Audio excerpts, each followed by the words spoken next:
할렐루야. 오늘은 앞에 있는 화면을 잘 보시면서 그렇게 함께 말씀을 나누기를 원합니다. 영찬이 영인이도 아빠 설교 잘 들어줄 거죠? 자, 러시아의 대문호는 톨스토이 그리고 도스토예프스키 이 두 사람이 있어요. 그래서 도스토예프스키의 카라마조프가의 형제들이라는 유명한 소설이 있습니다. 영찬이 영인이도 이제 쉽게 번역된 그 책을 초등학생 때 읽게 될 거예요. 카라마조프가의 형제들이라는 이 소설은 1860년대 러시아의 어느 지방에 몰락해가는 지주, 땅을 많이 가지고 있는 지주 가족을 둘러싼 그런 이야기입니다. 영화로도 만들어졌어요. 맨 왼쪽에 있는 사람이 바로 카라마조프가의 형제들의 아버지 표도르입니다. 이 표도르는 세 아들을 가지고 있었고, 그리고 집에 가정부 역할을 하는 요리사, 집사 역할을 하는 하인이 한 명이 있었는데 그의 아버지이기도 했어요. 장남인 드미트리는 첫 번째 아내에게서 얻었고, 또 둘째, 셋째 이반과 알료사, 셋째 아들은 신부가 되었죠. 믿음이 아주 좋은 사람이었습니다. 이반과 알료사는 두 번째 아내의 또 자식이기도 했습니다. 그리고 말씀드린 대로 요리사이자 하인인 스메르자코프는 거지 여인에게서 태어난, 그러니까 엄마가 누군지를 모르는 사생아였어요. 자식들이 이처럼 배다른 형제들이었고 아주 집안이 쉽게 말해서 평화롭지 못했죠. 그런데 이들이 점점 성장해서 어른이 되자 문제가 생겼습니다. 다름 아닌 무슨 문제가 있을까요? 재산을 어떻게 나누느냐. 유산 상속 문제로 맨 먼저 장남인 드미트리가 아버지와 심하게 다투었습니다. 또 그루센카라는 아버지의 애인, 여자친구를 두고 이 드미트리가 같이 경쟁이 되어서 삼각관계를 이루고 말았어요. 그걸 연적이라고 하죠. 연애의 경제가 되어서 그렇게 싸우는 그런 지경에 이르렀습니다. 결국에 아버지 표도르가 살해당하고 맙니다. 아버지를 누가 죽였을까요? 아버지를 죽인 살인범으로 장남 드미트리가 용의자로 체포되어서 결국에 유죄 판결을 받게 되었습니다.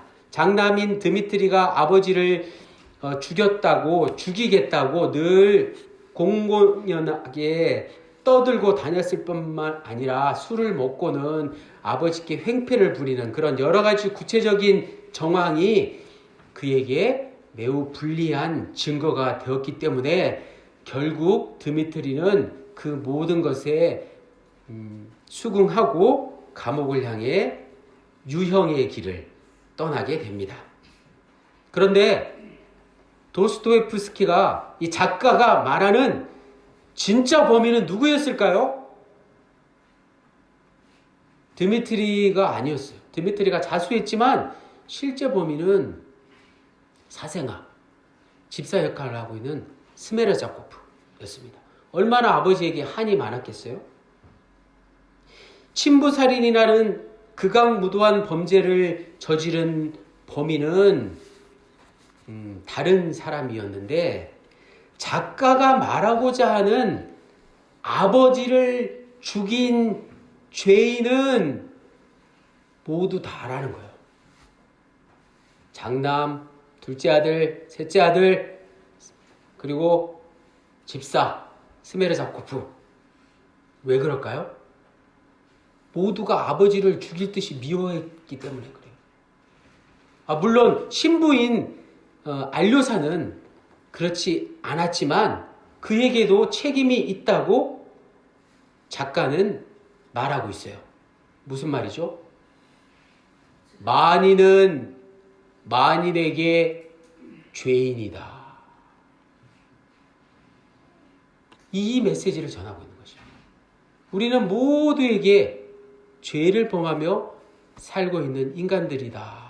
그래서 이 아버지의 죽음에서 그 누구도 피할 수 없는 운명이다라는 걸 오늘 우리에게 전하고 있는 실로 엄청난 주제를 다루고 있는 대걸작입니다.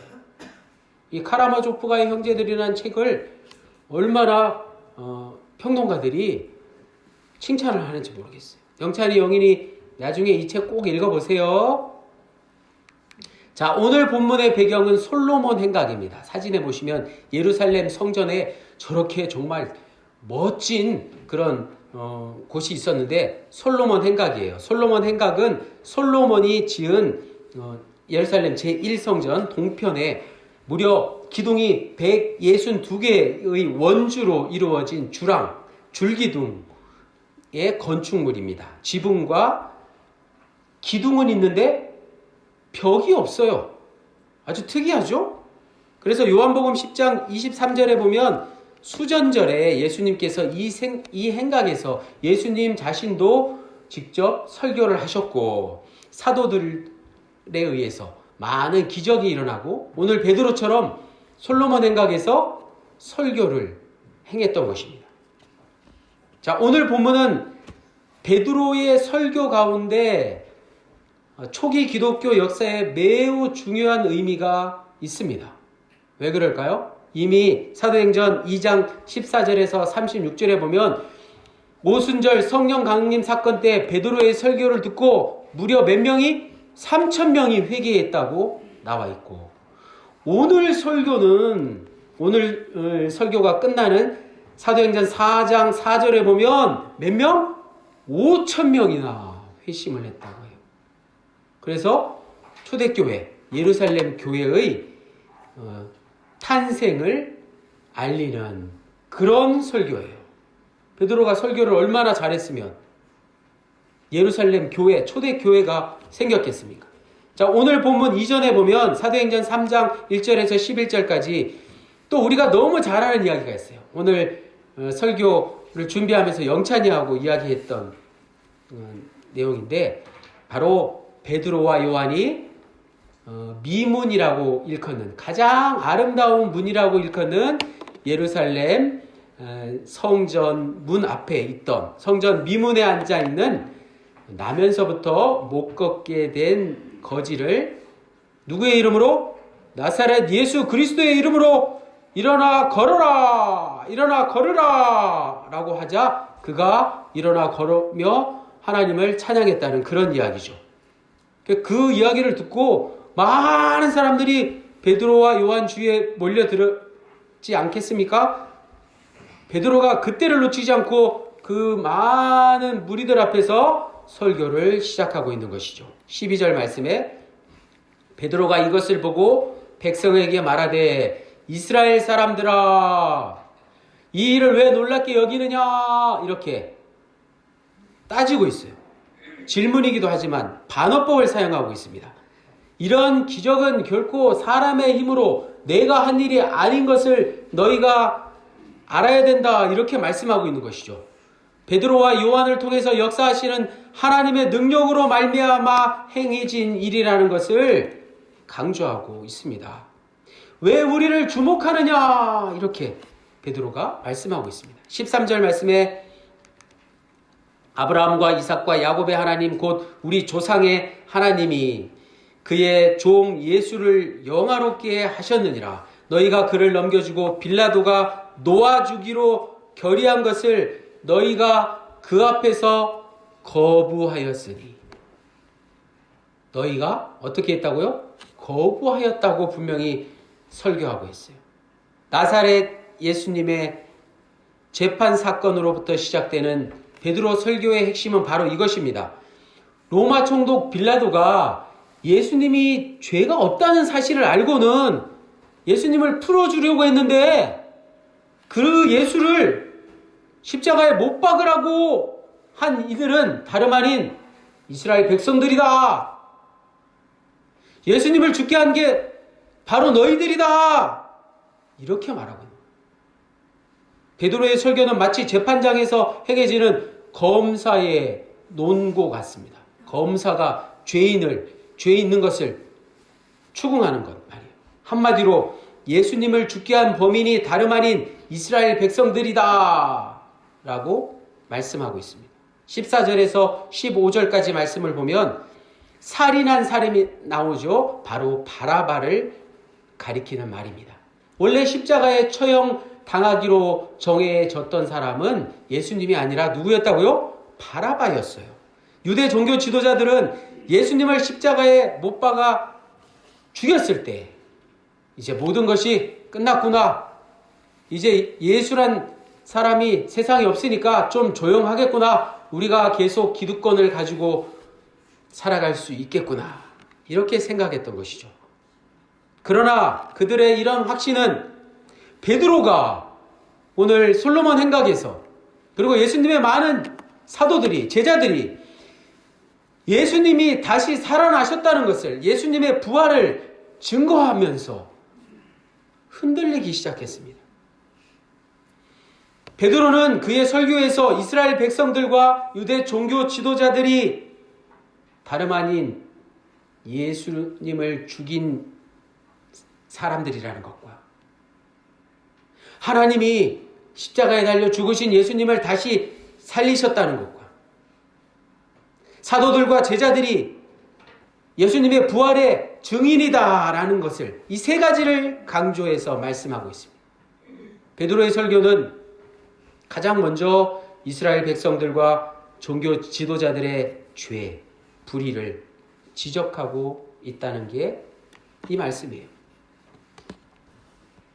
자, 그런데 지금 벌어진 상황을 곰곰이 생각해 보니까 베드로와 요한의 치유 사건에 놀라서 몰려든 그 많은 사람들이 지금 베드로의 설교를 듣고 있던 사람들이 똑같이 예수님의 십자가 처형 때 빌라도에게 요구한, 청원한 그 사람들이지는 않잖아요. 그 사람들이 그 사람들과 똑같지는 않잖아요. 그럼에도 불구하고 베드로가 십자가 사건을 지금 설교를 듣고 있는 사람들에게 다시 상기시키면서 그때 십자가 사건 때 있지도 않은 사람이었는데 그들을 책망하고 있다는 사실입니다. 왜 그랬을까요? 예수님의 죽음에서 예외인 사람이 없다는 뜻 아닐까요?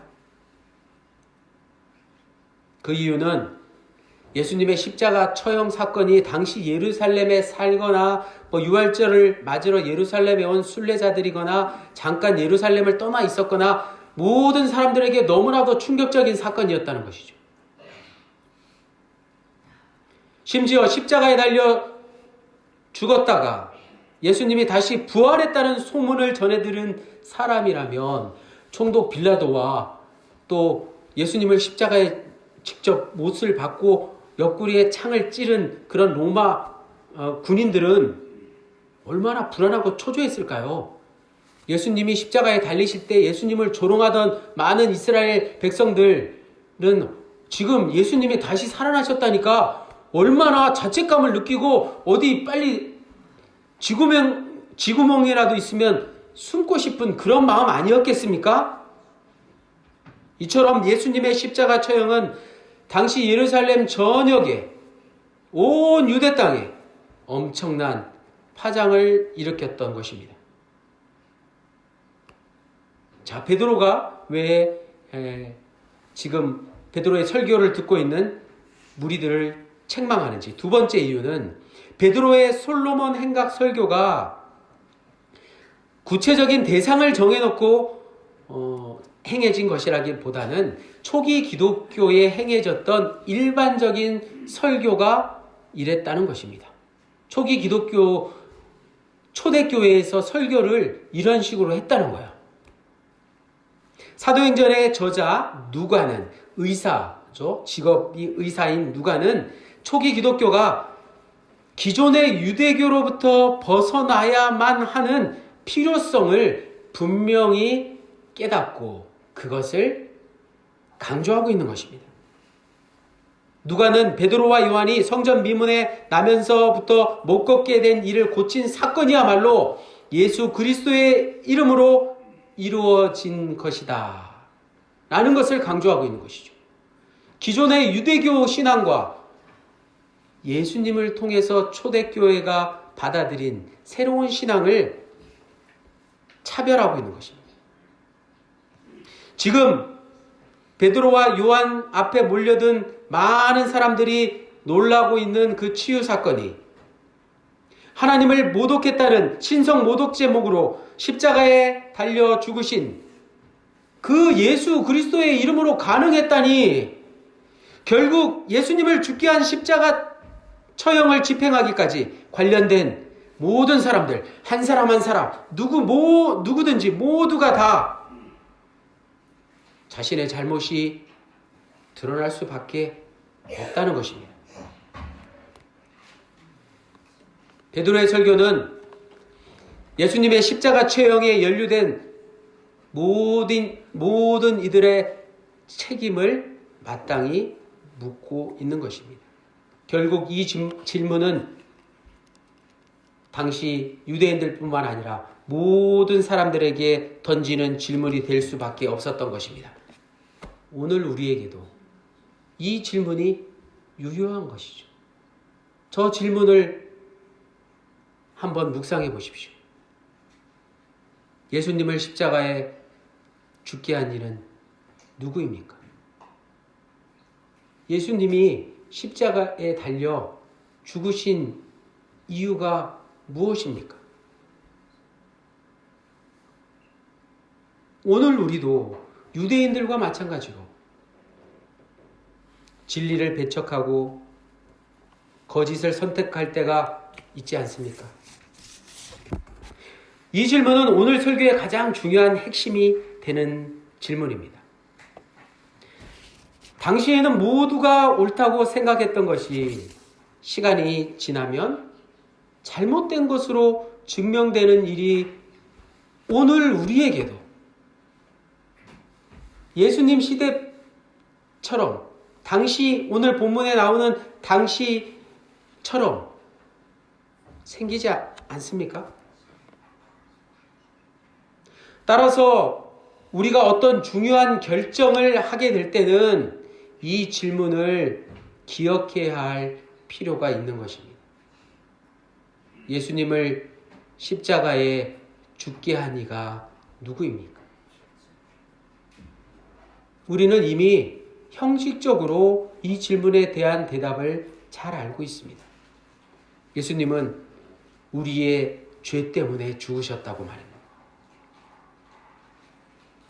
예수님을 십자가에 죽게 한 이가 누구입니까? 이 질문은 기독교 신앙의 토대가 되는 종말론으로까지 확대되어 연결된다는 사실입니다.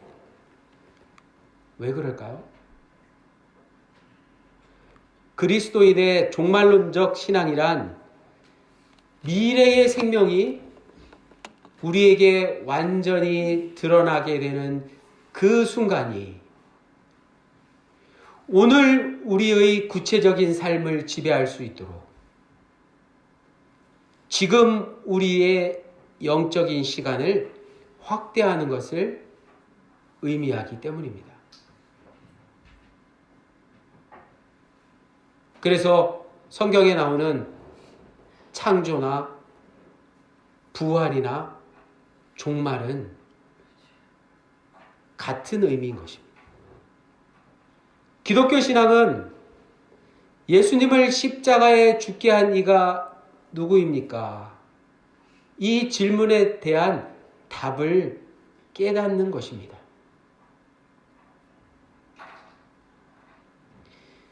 이 질문의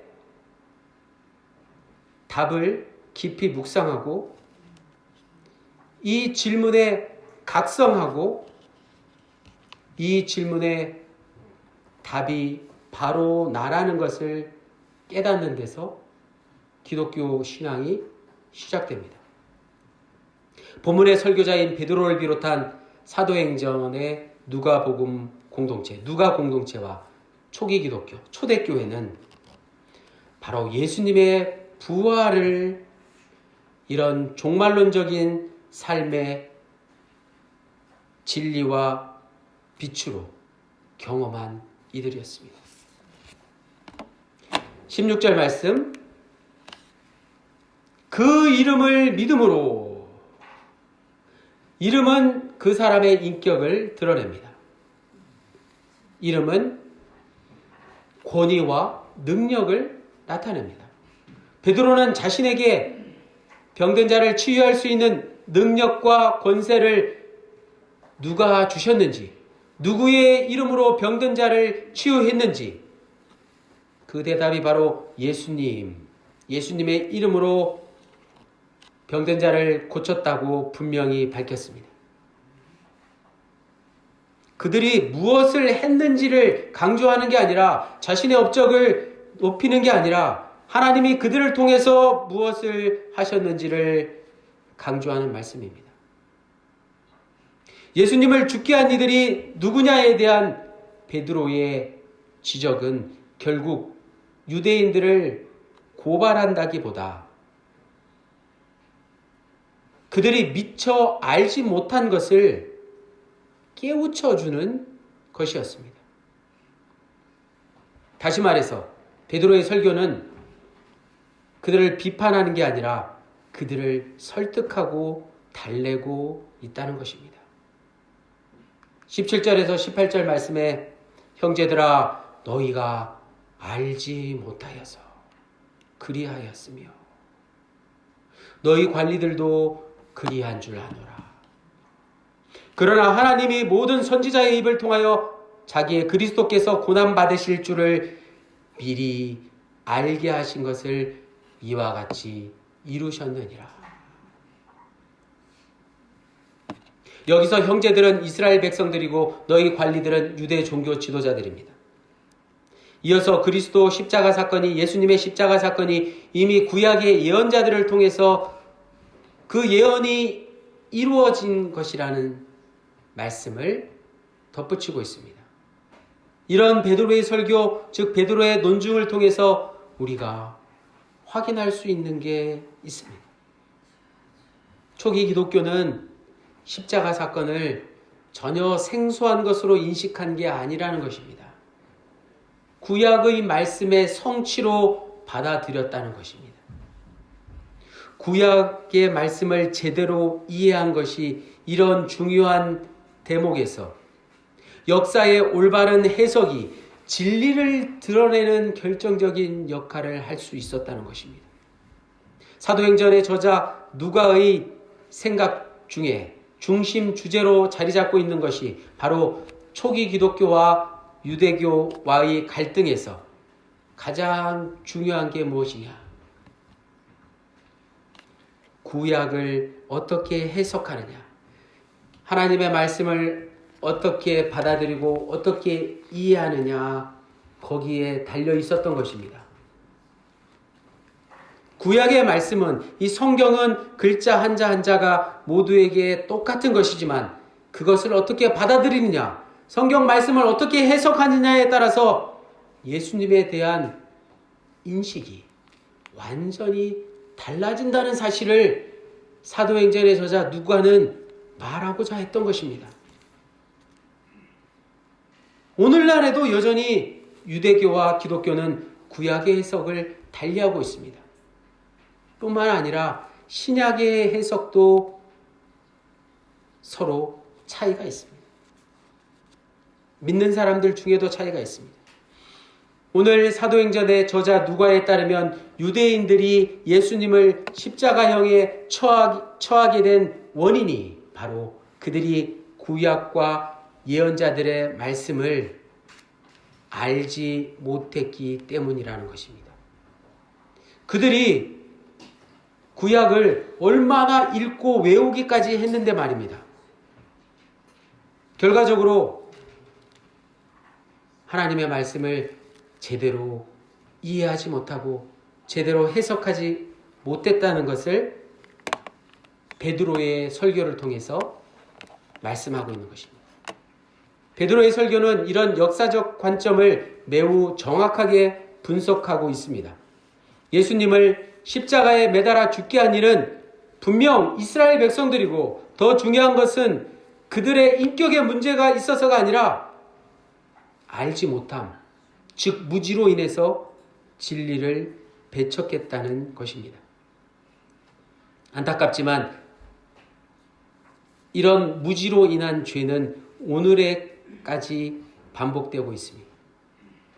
여기서 말하는 무지가 공부를 못했다, 배우지 못했다 이런 게 아닙니다. 지식이 없다거나 정보가 부족하다는 걸 말하는 게 아니라 근본을 받아들이지 못하는 것. 한마디로 영혼의 깨달음이 부족하다는 뜻입니다. 우리 더감영문의 군우님들은 영혼의 깨달음을 위해 이 자리에 함께 모여서 예배드리고 있지 않습니까? 설교란 그래서 좀 어려운 내용이 있더라도 듣는 이에게 영혼의 울림이 분명히 있어야 하는 것입니다. 19절 말씀, 자, 오늘의 요절 말씀 19절을 우리 다 같이 함께 읽겠습니다. 사도행전 3장 19절 시작. 그러므로 너희가 회개하고 돌이켜 너희 죄 없이 함을 받으라. 이같이 하면 새롭게 되는 날이 주 앞으로부터 이를 것이요. 아멘. 베드로는 유대 종교 지도자들과 이스라엘 백성들이 무지로 인해서 영혼의 울림이 없음으로 말미암아 죄를 범했지만, 그것으로 말미암아 모든 인류의 구원 역사가 종결된 것이 아니라 그런 죄로부터 돌아설 기회가 또다시 주어졌다는 것을 말씀하고 있습니다. 회개하다는 악으로부터 떠난다는 의미입니다. 돌아선다는 긍정적인 의미지만 기본적으로 회개하다라는 말과 같은 뜻입니다. 그래서 회개하고 돌아서다는 말씀의 의미는 단순히 법을 어기지 않고 착하게 살아라는 의미를 뛰어넘어서 훨씬 더 근원적인 것을 가리키는 말씀입니다. 회개하고 돌이키라의 뜻은 무엇일까요? 하나님으로부터 떠난 삶이 곧 죄이고, 그런 삶으로부터 하나님께 돌아오는 것이 회개하고 돌이키는 것이다 라는 말씀이에요. 회개가 잘못한 것, 부모님 말씀 안 들은 것, 옆 사람 미워한 것, 이런 거 예배당에 나와서 사죄하는 것, 그것도 맞지만 그것보다 훨씬 더 근원적인 뜻이 무엇이라고요? 하나님께 돌아오는 것이 회개의 더 중요한 의미입니다. 그게 바로 회심입니다. 정리하자면 다림사간의 말로 회개란 육신의 만족에서 영혼의 울림으로 나아가는 것이 회개입니다.